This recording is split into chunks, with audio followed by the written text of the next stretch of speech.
Just being his usual self. He shuts himself off from the world and avoids other people. That's what he does all the time. Leave him alone.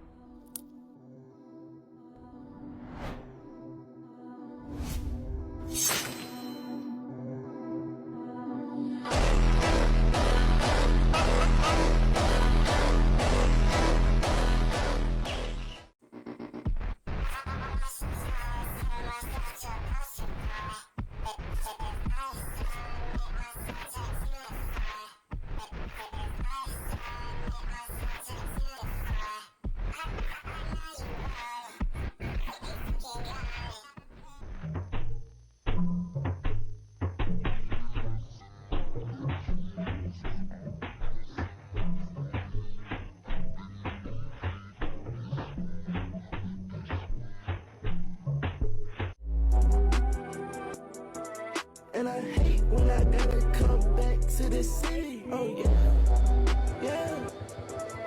The IRS! Like that's not how the CMV! Like that's not how the fucking book works! The ATF! Holy shit, like you were right! But I really wanna know if yours someone new to it too. The angel of death.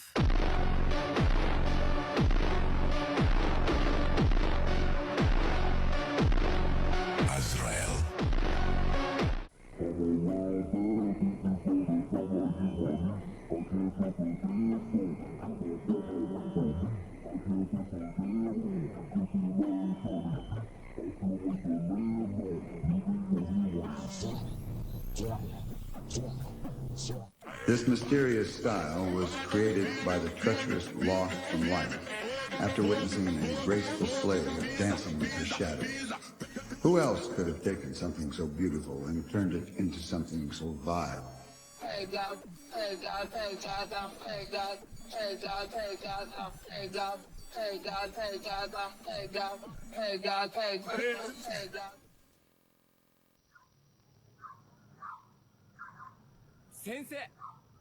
先生がいなかったら俺今頃死刑だったみたいよ。そんで正直ただこれだけは言えるわ。軽薄、個人種、一応恩人です。一応バカだね。鮭でも言うまでもなく最強。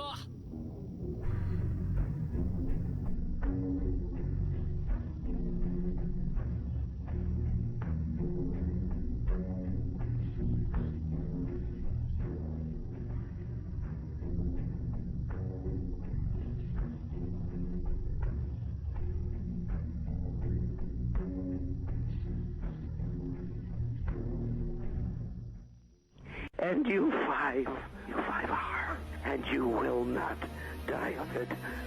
That I promise, and I promise.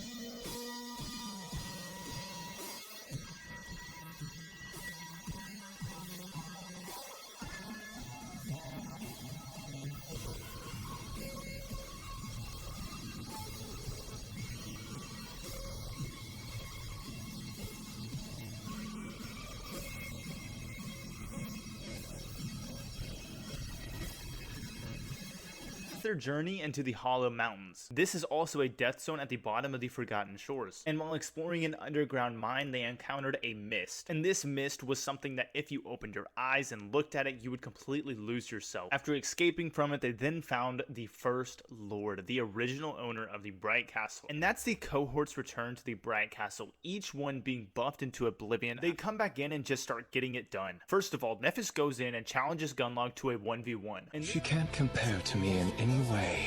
The very thought of it is ridiculous. However, she is fast. It's no matter. She'll exhaust her mana soon. On second thought, I'm not sure I can wait her out. If I can just create an opening. Damn you. Changing Star hesitated for a moment and then said, "Rest easy now. Your nightmare is over.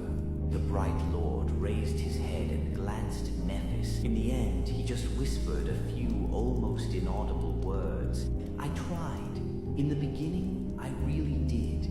The Bright Lord of the Dark City was dead. There is another fight that goes on behind the scenes versus Horus and Sunny. Horus is Gunlock's personal assassin, and he's this hunchback who has the ability to make people go blind when he's fighting. To tell you the truth, Harris, I have killed many monsters.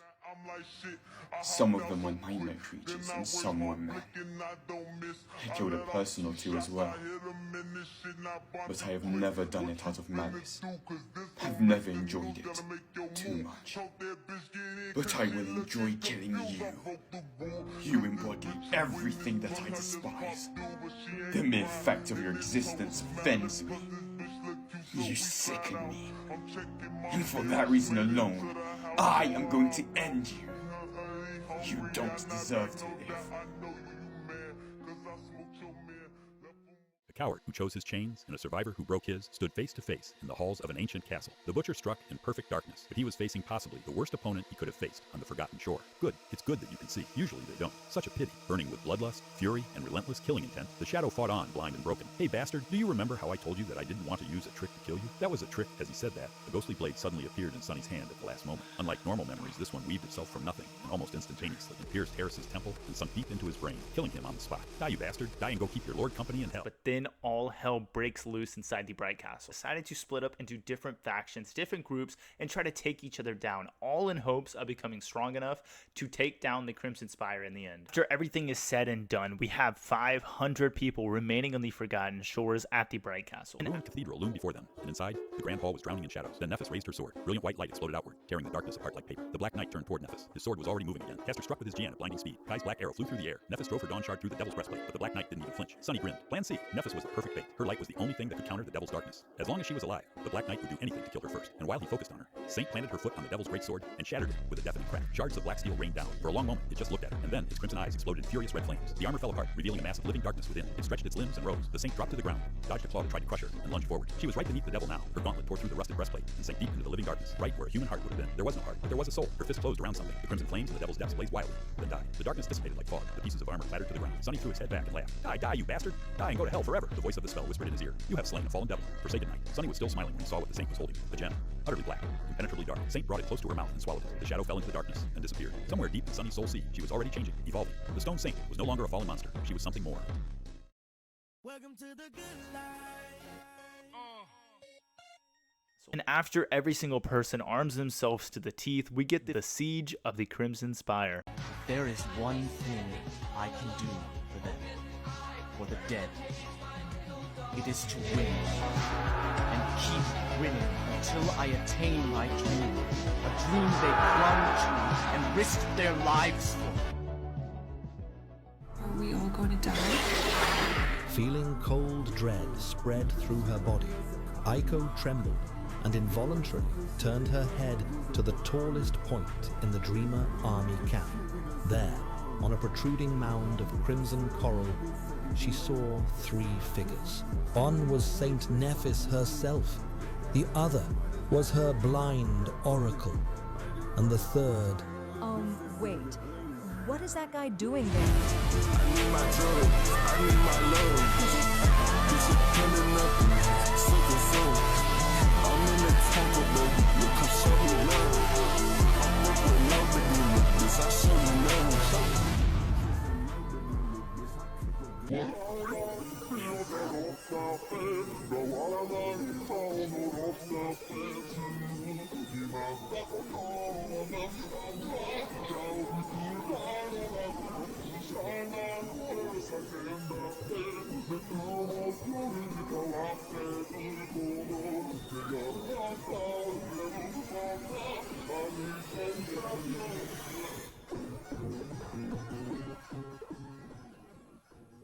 The the very sun that hung above their heads started attacking them with a soul attack. So the cohort rushed as many people as they could into the Crimson Spire to get away from the sun. Follow me. He was the worst person for this job, but Nephis was fighting the terror, and he could see in the dark, so he was the only person for this job. He grabbed Cassie's hand and started running, and the sleepers followed his lead as they sliced their way through the remaining nightmare creatures and golems. They cut and ran through the remaining golems, and then they saw it, the gateway. 100 sleepers froze, staring at the shimmering rooms. What are you staring at, idiots? Move! He stood at the edge of the dais, watching them disappear one by one into the radiance of the gateway. He stepped away from the light. Doofus, where are you going? Effie stood there, Kai unconscious on one shoulder, Cassie tucked under the other arm. The blind girl's face was ashen and empty. There's just some unfinished business I need to deal with. He took a step back and disappeared into the shadows, appearing before Castor.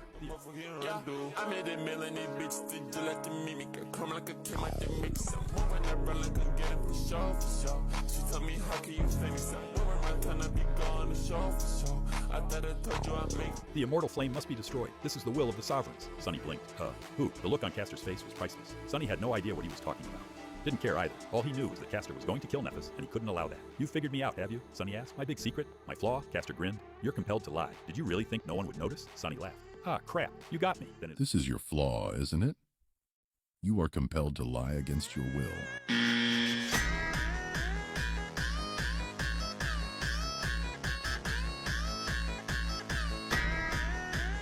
Then his voice dropped. It's such a shame I have no idea what your flaw is either, that I haven't figured out that your incredible speed shortens your lifespan, and that you reverse it with that sandglass charm around your neck. Castor's face went pale, and the fight began. Castor was faster than anyone Sunny had ever fought. Castor stood over him, an old man now, gaunt, gray, but still burning with murderous fury. He raised his GN for the killing blow, and then, from behind him, Changing Star's voice rang through. Back! Castor spun around, but there was no one there, just a rock on the ground. One mistake.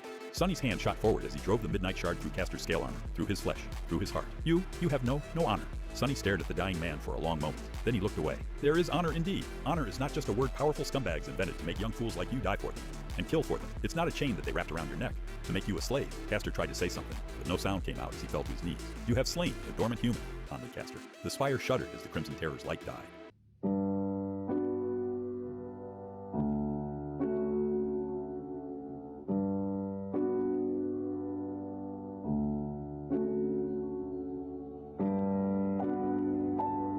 Instead of answering, Sunny summoned the Midnight Shard and raised it, assuming a battle stance.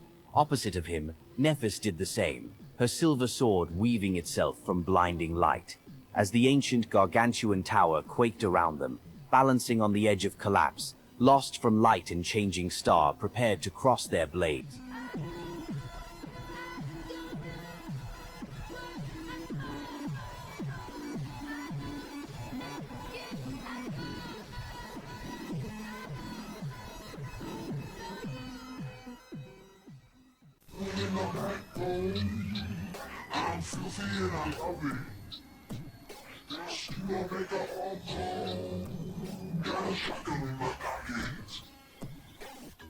We've known for a long time, haven't we? Nephis held his stare for a moment before offering a bitter smile. We did. Indeed, they had always known. From the moment Sunny first grasped the meaning of Cassie's vision, he had understood the inevitable truth. One day, to survive, he would have to kill Nephis. How does one come to terms with the knowledge that one day they will have to kill the person they care for the most? This truth had festered in the depths of his mind, a burden he chose to bear alone. It was the reason he had spent months wandering the Dark City, hunting monsters, and slowly becoming one himself. The weight of his fate was unbearable, yet there was no escaping it. The end had always been written.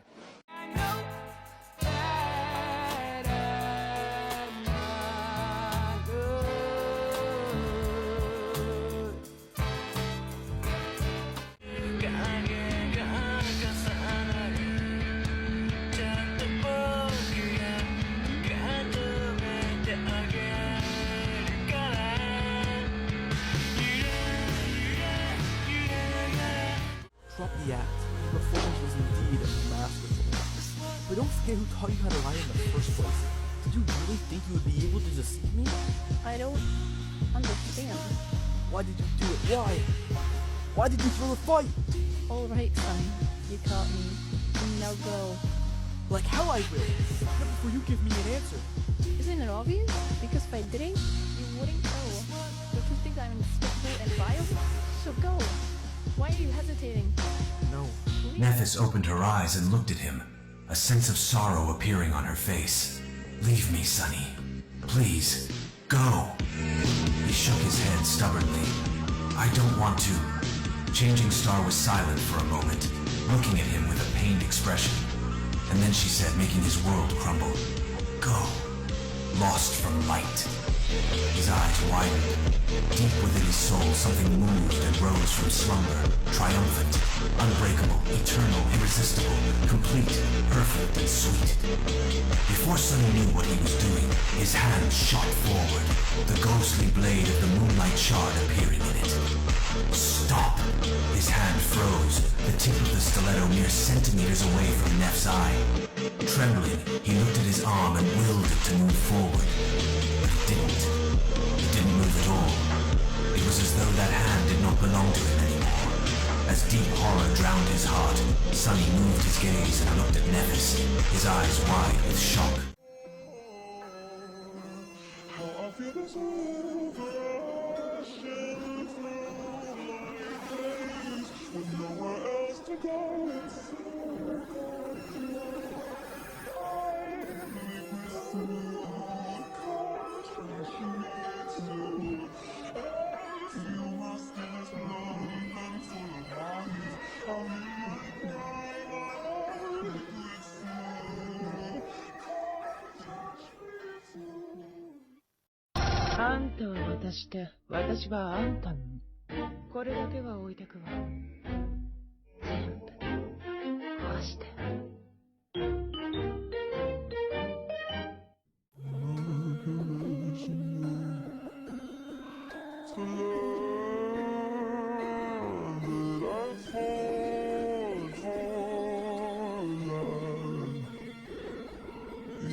You have conquered the nightmare.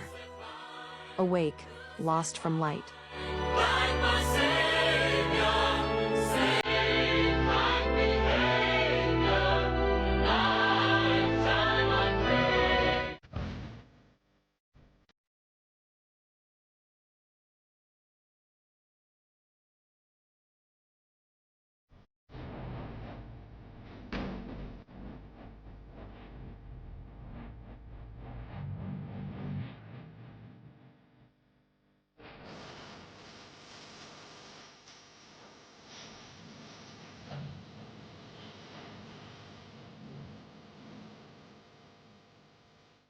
Hello, Sonny.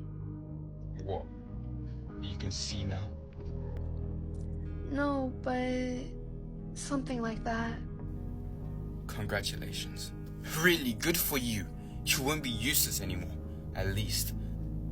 How? How did you even know? When you killed that spy from the castle, you said it out loud then. I saw it in a vision. After that, the rest was not impossible to figure out. Harper? When I killed Harper? So that was why you were waiting for me back then? Why you gave me the eternal spring? You were ready to say goodbye? You knew? Yes, I did. You knew? If you knew, then why didn't you try to change anything? Why?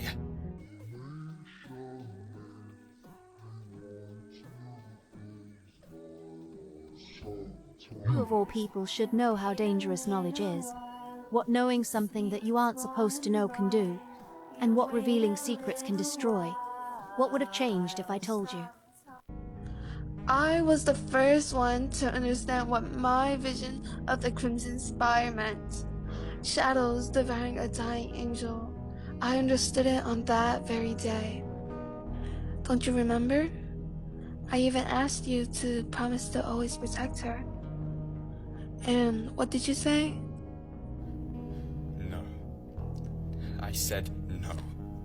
Yes, you said no. And on that day, I knew that I had to make a choice. And I made it. I chose Neff. I had to betray one of my best friends to save the other. And I did. I chose to sacrifice you to save Neff. Of course, I fooled myself for a while, telling myself that nothing bad would happen. That if I helped Neff, maybe both of you would survive. But deep down, I knew that it was just one of the possible outcomes. So what was the difference? I betrayed you. And you know what? It was for nothing. I betrayed my best friend, and nothing still changed. I sacrificed you, but couldn't save anyone. Despite it all, I couldn't change fate. What do you want me to do, pity you? After everything I have done for you, after I saved your life countless times, took care of you as if you were my sister, this is how you chose to repay me? By giving my biggest secret to Neff, so that she could use it against me when the time came? Do you even know what you've done? Do you even know what you've taken from me? I didn't know why or how my vision would come true. I only knew that it would happen in the Spire.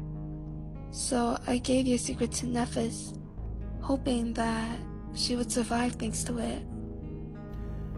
I can understand. Rationally, I do. You were forced to make a terrible decision, with both choices being a betrayal. And you chose to help Neff, who was with you first, who saved you when I would have just left you to die. But that doesn't mean that I can forgive it. You go to hell, Cassie, go to hell and die there for all I care. I hope that I will never see you again. Oh, and that secret? It was the reason why she got stuck there all alone. So in a sense, you've doomed both of your friends. So congratulations, you've made it back, Cassie. Go back home, spend time with your family. Didn't you tell me that your mother makes the best eggs? Eat your fill. Try to enjoy them, knowing what you did. My true name, Song of the Fallen.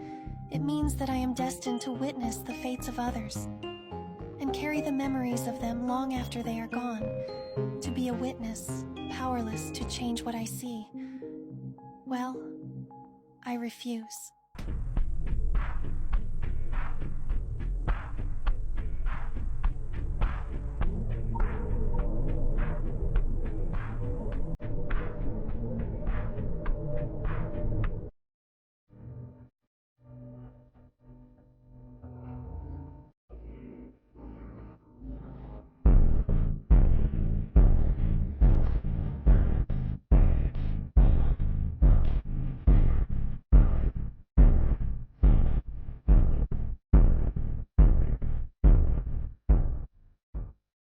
Lived most of his life alone.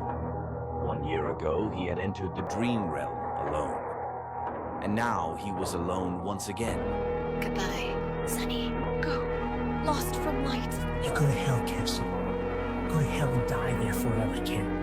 Bonds of friendship were such a fragile thing. They were so hard to create, but so easy to break.